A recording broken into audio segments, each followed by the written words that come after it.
KF-21 드디어 일선 미사일 공개. 미국, 한국도 미사일 개발했다고. 중동 5차 전쟁 일어날 확률 높다.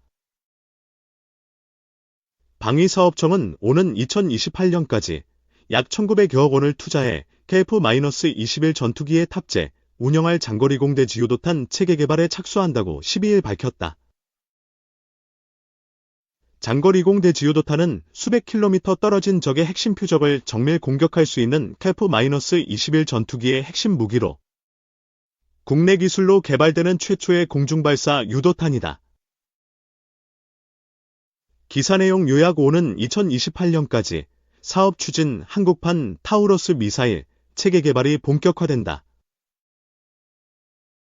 방위사업청은 오는 2028년까지 약 1,900여억 원을 투자해 KF-21 전투기에 탑재, 운영할 장거리 공대 지유도탄 체계 개발에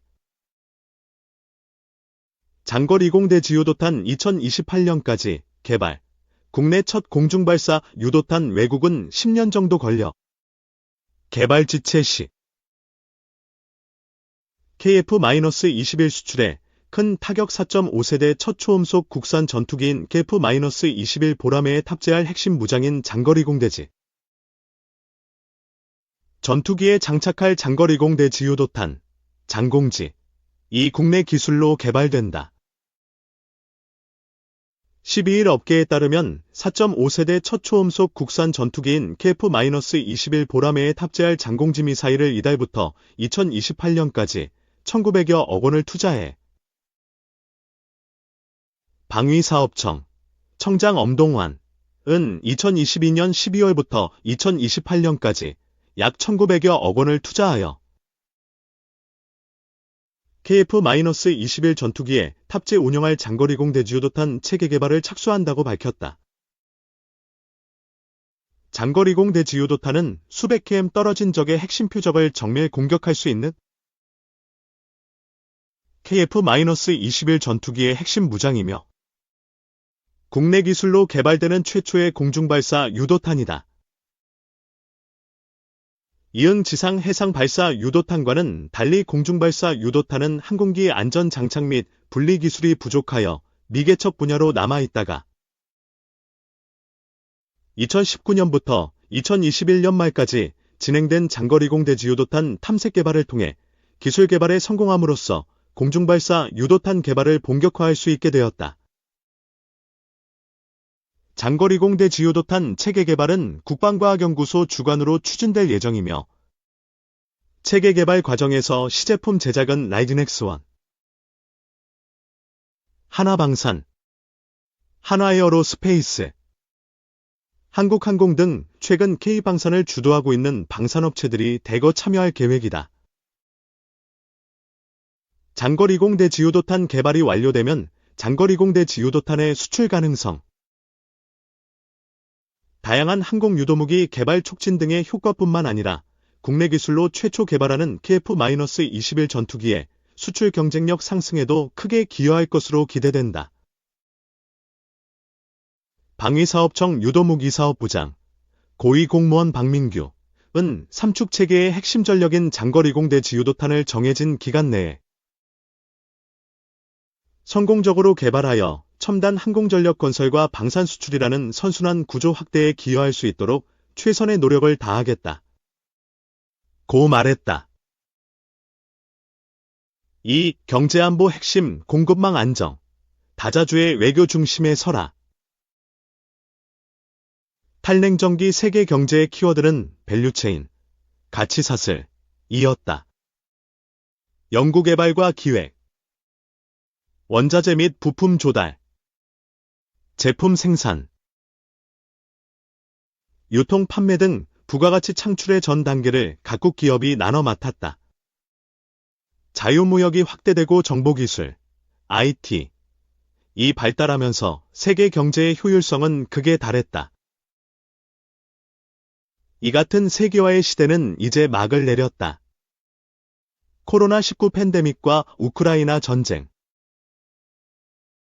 미중 패권 경쟁을 거치며 밸류체인에서 서플라이체인, 공급망으로 세계 경제의 패러다임이 바뀌었다. 지정학적 이유로 반도체나 핵심 광물을 안정적으로 조달하지 못할 수 있다는 사실을 깨달으면서다. 신뢰할 수 있는 국가끼리 글로벌 공급망을 빠르게 재편해 나가는 이유다. 대한민국은 글로벌 밸류체인의 최대 수혜국이었다. 자유무역 체제를 등에 업고 60년 만에 최빈국에서 선진국으로 초고속 성장했다. 이제 초인류 선진국으로 한 번 더 도약해야 하는 시점에 커다란 도전에 직면했다. 어떤 지정학적 불확실성에도 흔들리지 않는 안정적인 공급망을 구축해야 하는 과제를 떠안았다. 이를 위해서는 경제안보에 초점을 맞춘 정교하면서도 과감한 외교 전략이 필요하다. 우선 미국, 유럽, 일본 등 가치를 공유하는 국가들이 새롭게 구축하는 공급망 안에 확실히 자리매김해야 한다. 중국과의 공급망 협력도 그런 기반 위에서 가능하다. 국제사회에서는 한국 경제 성장의 토양이 된 규칙 기반의 다자주의 국제 질서를 수호하는 역할을 해야 한다. 그래야 글로벌 사우스 국가 등과 긴밀히 협력하며 공급망을 다변화 안정화할 수 있다. 과학기술 역량을 키우는 것도 중요한 과제다. 초격차 기술을 보유하고 모두가 필요로 하는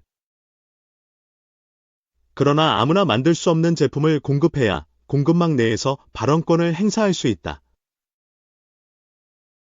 기초과학의 저변을 넓히고 실험적인 연구에 과감히 투자해 과학기술 강국으로 도약해야 하는 이유다. 이마누엘 칸트가 영구 평화론을 발표한 것은 1795년이다. 모든 국가가 공화정을 채택하고 각 공화정으로 이뤄진 국제연맹이 국제법을 제정해 세계 시민들이 국제법의 보호 아래 안전하고 자유롭게 교류하면 국제사회에 항구적 평화가 찾아올 것이라는 이론이다. 국제정치학에서 자유주의 사상의 이론적 토대가 됐지만 불완전하게나마 자유주의 국제 질서가 현실 세계에서 구현된 건 그로부터 200여 년이 흐른 1990년대다. 냉전 종식 후 세계 패권을 거머쥔 미국이 전 세계 국가에 사실상 자유주의를 강요하면서다. 한국에는 천운이었다. 자유무역과 다자주의를 기반으로 한 자유주의 국제 질서는 냉전 시기 자유 진영에 소속돼 수출 주도형 경제 구조를 다져온 대한민국이 선진국으로 성장하는 천혜의 환경을 제공했다. 그런 자유주의 국제 질서가 30여 년 만에 끝나가고 있다. 미국 일극 체제의 균열이 생기면서다. 중국, 러시아 등 권위주의 국가가 지역 패권을 노리고 저마다 현상 변경을 시도하고 있다. 중국과 패권 경쟁을 벌이는 미국은 자신들이 주창해온 자유무역주의를 대놓고 부인한다. 자유무역 때문에 미국 내 제조업이 쇠퇴하고 공급망이 불안해졌으며 빈부격차가 확대됐다는 것이다.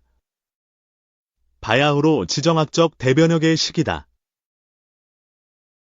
한국은 선진국 문턱에서 갈림길에 섰다. 지금까지는 미국이 만들어 놓은 국제 질서 안에서 열심히 달리기만 하면 됐지만 대변혁기에는 새로운 국제 질서에 적응하며 위기를 기회로 바꿔가야 한다. 필요하면 스스로 국제 질서의 새판 짜기를 시도하는 지혜와 용기도 갖춰야 한다. 그래야 어떤 상황에도 흔들리지 않는 강력한 공급망을 구축하고 초인류 선진국으로 도약할 수 있다. 1992년에서 자유주의 체제의 최종 승리를 선언한 프랜시스 후쿠야마는 약 20년 후인 2011년 언론 기고에서 현재 미국의 민주주의로는 중국을 가르칠 수 없다고 썼다.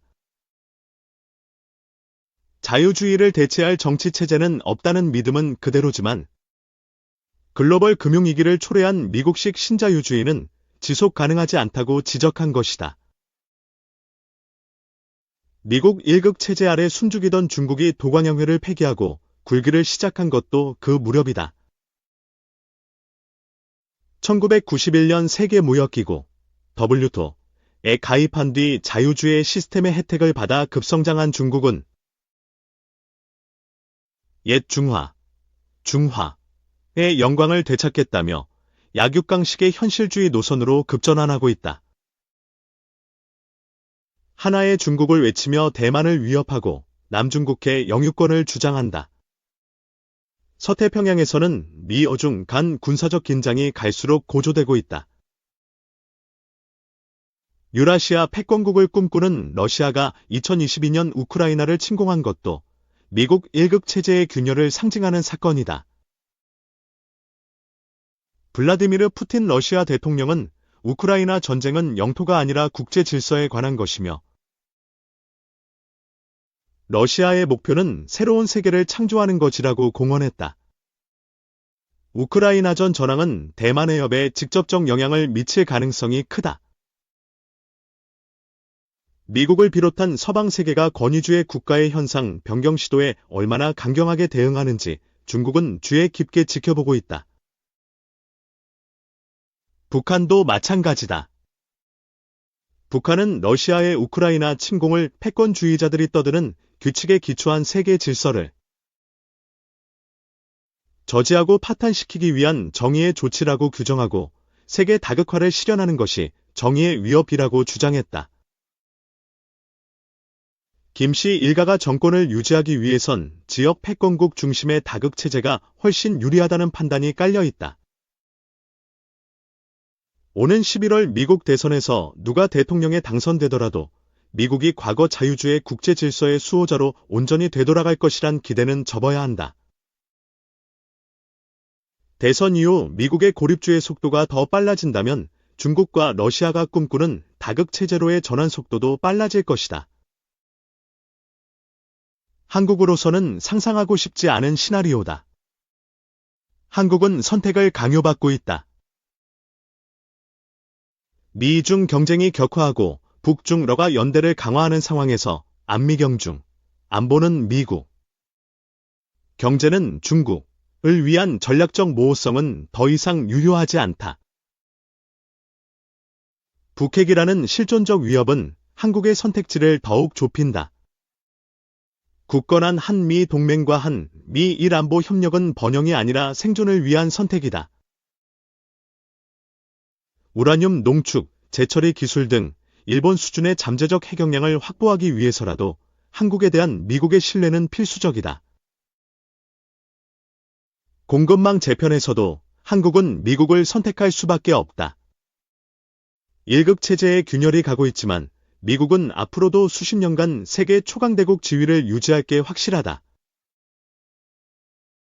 미국이 신뢰할 수 있는 나라를 중심으로 구축 중인 글로벌 공급망에서 제외되는 것은 한국으로선 감당할 수 없는 리스크다.